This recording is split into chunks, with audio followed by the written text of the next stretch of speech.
So I'm Muhsin Hendricks, and I'm also the world's first openly queer Oh Imam. my, what do we have here? Well, he says that he is the first openly queer Iman. Yeah, Iman, not Imam.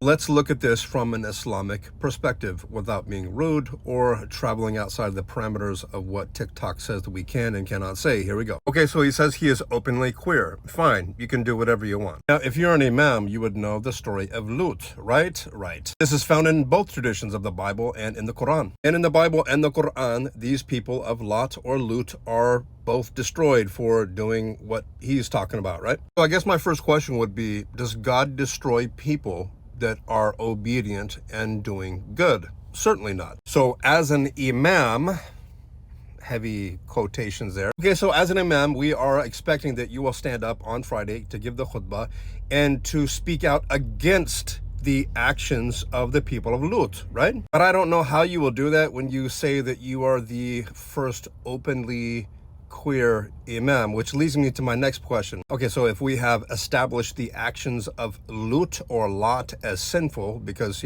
God doesn't punish people that are doing good, then why are you openly, as you said, you're the first openly queer Imam, openly speaking out about the actions of Lut as if it's a good thing? Now, many people have faults. Many people do sins, even if you're Muslim. But we are told in the hadith that Allah subhanahu wa ta'ala will forgive us for anything except the person who knows that it's wrong and openly sins. The first openly queer Imam.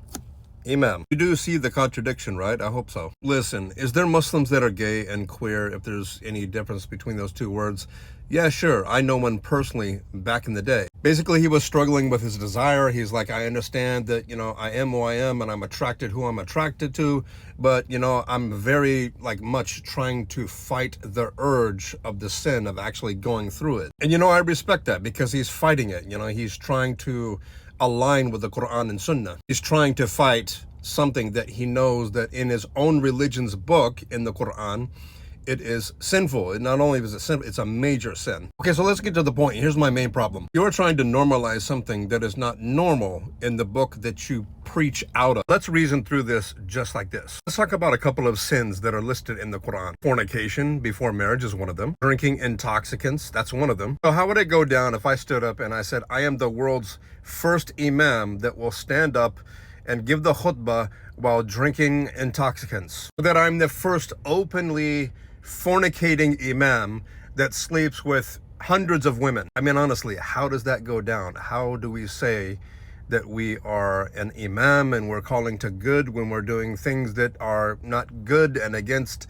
the tenets of our religion found in a book that has been preserved more than 1400 years ago? So, we the Muslims are going to call you out on this for sure.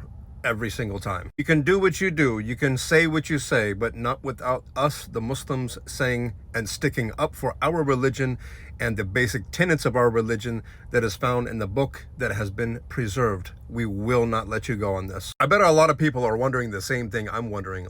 Who are your teachers? Who did you study under that told you that this is okay in the Islamic religion and in the Quran? And if you don't have any teachers at all, how did you become an Imam or an Iman, as you say? I mean, there's a hadith that basically says if you shave your face, a man who shaves his face, that is, he's a heterosexual, that even if he shaves his face, you should not even take testimony from him.